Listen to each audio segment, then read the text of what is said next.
I think my top choice for that would be Battle Belongs by Phil Wickham. And the reason is that I guess like it's a song that to me feels really poignant because it kind of it's really of the time. It kind of sums up I think what is like a great and timely message for like both us like as individuals as well as us like as a nation and even globally. So yeah, I think like obviously I think a lot of different people in a lot of different ways have felt like they're going through a battle in the past year or so. Obviously nationally and internationally we have been, and then people have their own personal challenges and problems on top of that, and I think like a lot of people are feeling like that pressure of having kind of been like fighting on soldiering on, and this song to me is just a reminder that like actually God's got us and he's got the ultimate victory, and yeah, that actually we are in a battle, but we are not the ones who have to do the fighting. Worship, that is our warfare, that is our weapon, and like that song for me personally, I think it always has the effect that it lifts me out of a place of kind of despair and focusing on the problem to having a mindset of hope, which makes a real difference. So.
Nothing can stand against the power of our God.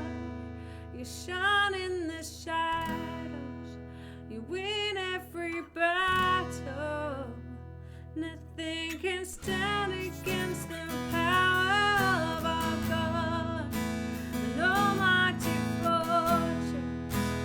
You go before us. Nothing can stand against the power of our God. You shine in the shadows. You win every battle. Nothing can stand against the power of our God. Almighty fortress, you go before us. Nothing can stand against the power of our God. Shine in the shadows, win every battle. Nothing can stand against the power of our God. So when I fight, I will fight on my knees with my hands lifted high. Oh God, the battle belongs to you. And every fear I will lay at your feet. I will sing through the night. Oh God, the battle belongs to you. Oh God, the battle belongs to you. Oh God, the battle belongs to you.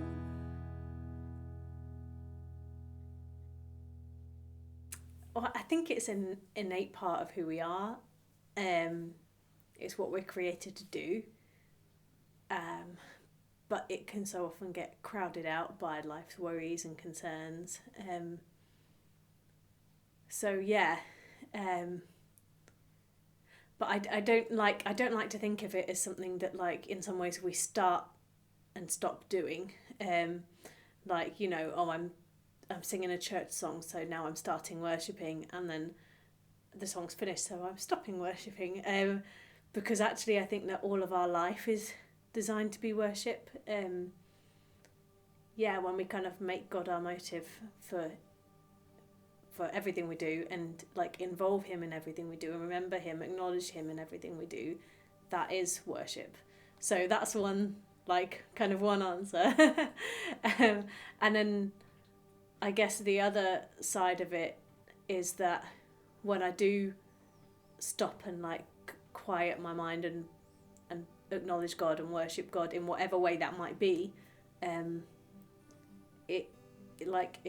everything fits into place. Like it does me good. Like I remember who he is, and yeah, like it makes everything make sense.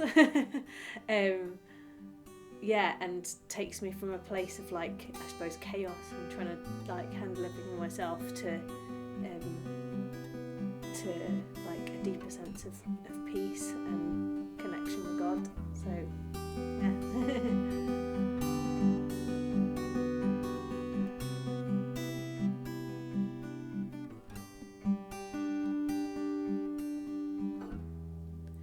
Before I spoke a word, you were singing over me.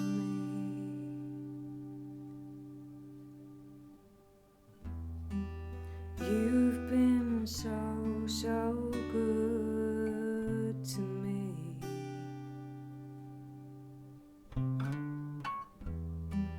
Before I took a breath, you breathed your life in me.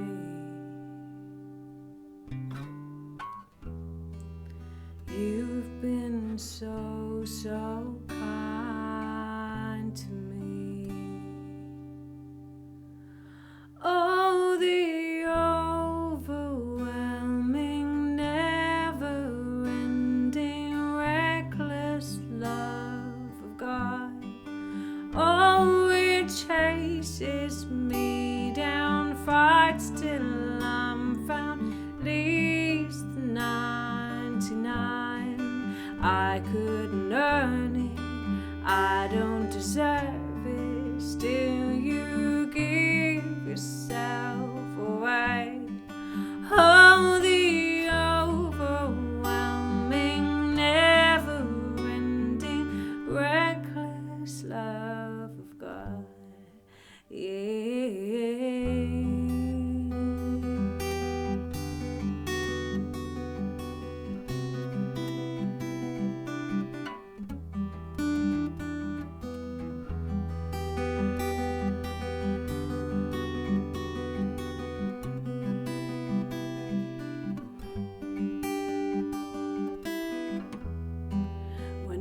was your fault, still your love fought for me.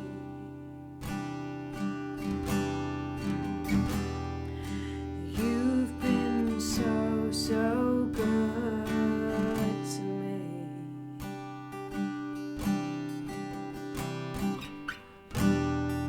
When I felt no worth, you paid it all for me.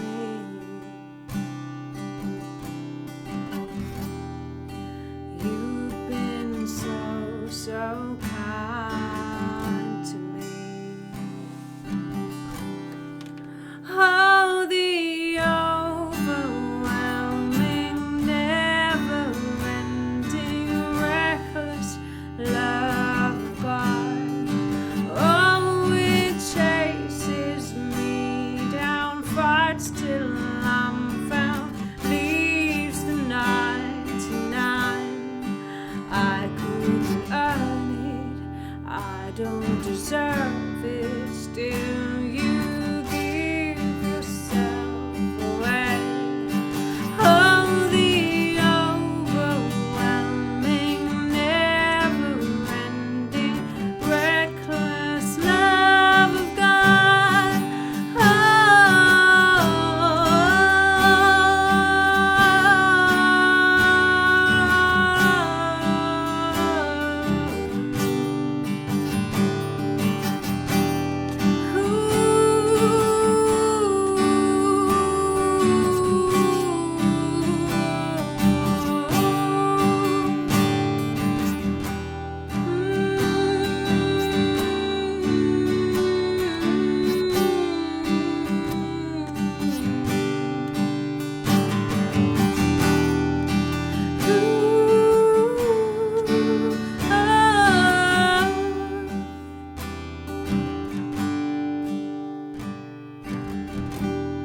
No shadow you won't light up, mountain you won't climb up, coming after me.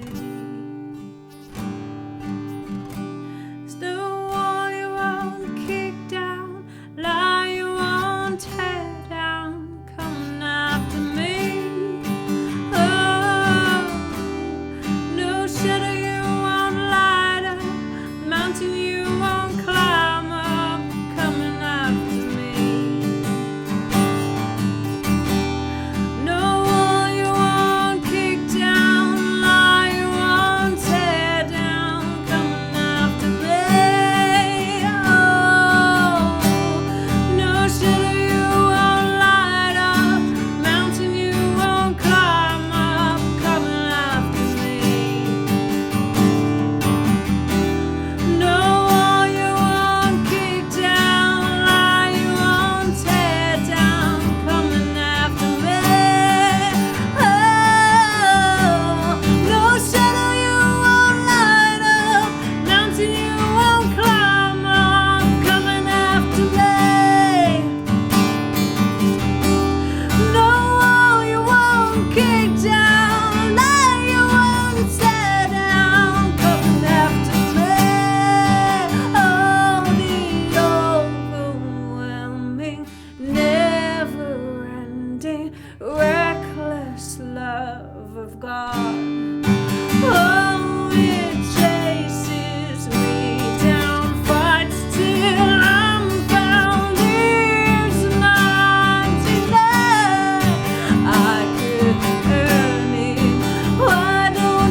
chases me down, fights till I'm found, leaves the 99. I couldn't earn it, I don't deserve it, still you give yourself away. Oh, the overwhelming, never-ending, reckless love of God. Before I spoke a word, you were singing over me.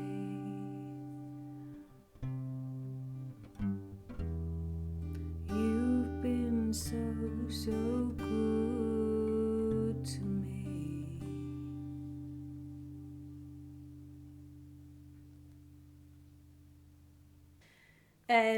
I think the first thing I'd say is don't overcomplicate it. Like, don't overthink it. Like, this is not something you have to strive to achieve. God's already here, and his heart is to connect. So, like, he's already done, or like already doing his part. So all we have to do is that quote again that I like, is turn our hearts towards him, and that's it. Like, you've done it. You're doing it. So yeah, that's my first bit of advice. And then also, don't box it into being just one thing or to looking a certain way. So yeah, I think it's very easy to think, again, it's like the thing I said about starting and stopping worship. It's easy for us to think like that worship is like picking up an instrument or putting on a track and having a good sing. But that's really only one form of worship. And it could be that you connect with God through something completely different. It could be like just, I don't know, on your walk home, just stopping and looking at the sky and taking a deep breath and like bringing him to your mind. And, you know, it could be like, I don't know, lighting a candle and spending a few minutes in quiet. There are so many different ways of connecting, and it's not really like the way or the form is not the thing that matters. So I would say try different things, like find the way that helps you to connect to God. And it's not that there's something necessarily particularly special about that act, but if it brings you closer to God, then that's great. Do it.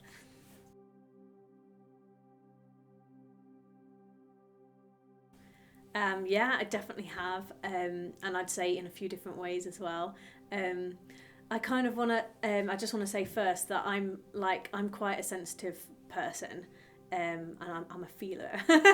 So, like, for me, that's like, I feel that in a certain way and experience that in a certain way. But there are all sorts of other different ways to experience that. So I think that's really important, because I think it doesn't help. It only hinders us when we compare, basically. But we can be inspired by other people's stories, and that's really great. So for me, the big moment that comes to mind when I think about that was at my first Open Heaven weekend away. And it was during the worship time. And I think, like, I'd been a Christian for a long time, but I would say I definitely had, like, a lot of areas of my life that kind of weren't in line with God's best for me. And I guess I was carrying a lot of pain and suffering from both, like, current situations as well as, like, past hurts. And yeah, so, like, although I appeared it on the outside, I don't think I was a very happy person at the time, really. But in the worship time, and I don't think, from what I can remember, that it was like specifically linked to anything like in the talk or anything. But I just remember that all that stuff that I mentioned, all that, like, all those memories and painful events and things that I was ashamed of and everything all kind of came to my mind, a bit like when people describe like my life flashed before my eyes, kind of thing. And my assumption had always been that, like, if God was looking at all that stuff like on a plate, he would be probably pretty angry and like strongly disapprove and kind of judge me for it and all that, and I'd experience his wrath. But like in that moment, actually, the overwhelming impression I got was like a kind of warm embrace, and it was just him saying, I just want you to be free of all that. And that for me absolutely blew my mind, because that was so not what I was expecting. And his heart, it turns out, for me and for my whole life and all the mess of it, was completely different from what I thought. And he just wanted to see me thrive and see my freedom.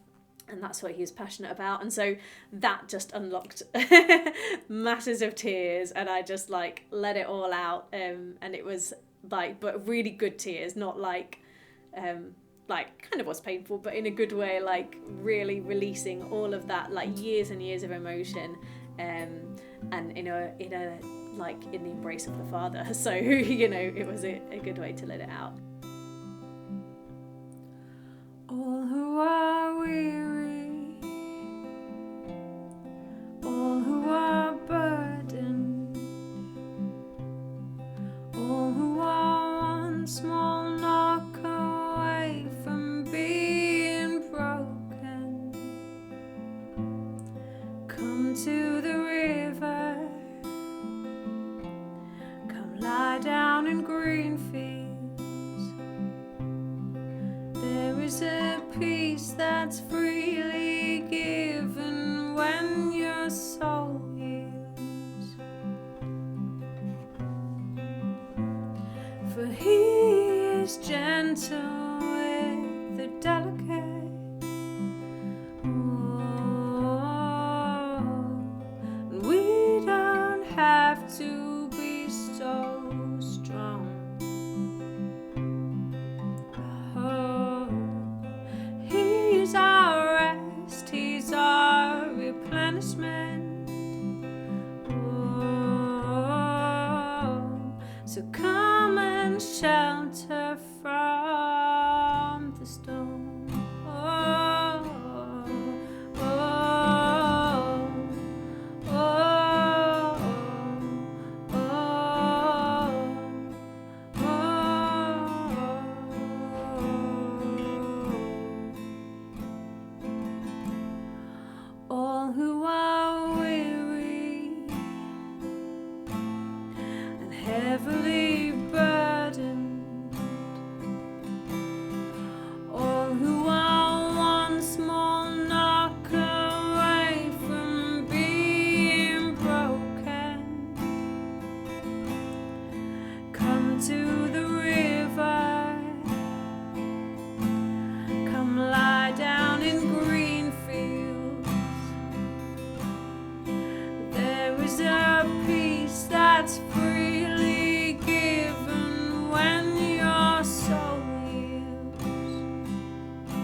long as he's holding on,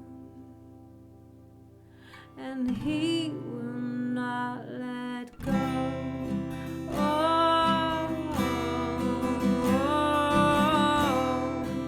oh,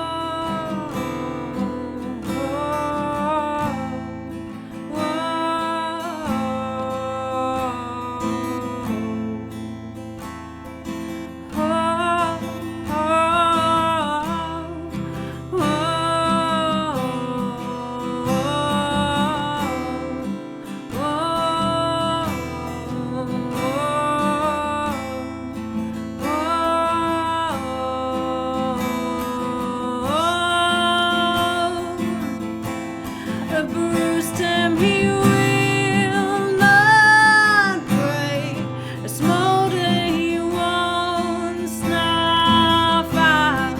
Redemption is ours to take, salvation is here and now, and these battered pencils and bruised stems, they can be loved to life again.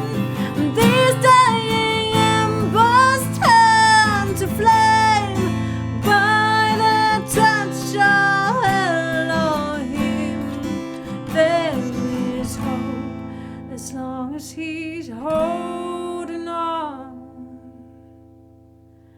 and he will not let go. He'll never let you go. Oh, oh, oh, oh,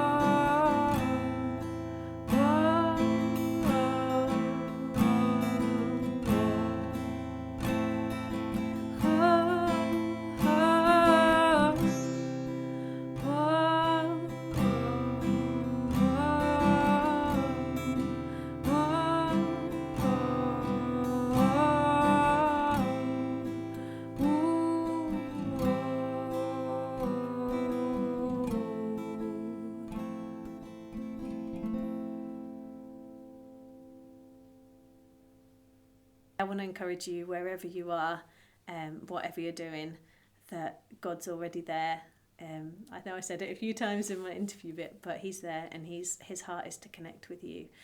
So I want to pray for a blessing over you guys, an acceleration of the ability to connect with God, to feel his amazing Father heart for you. And yeah, so may you be blessed, and may you bless his heart, and all glory go to him. Amen. Amen.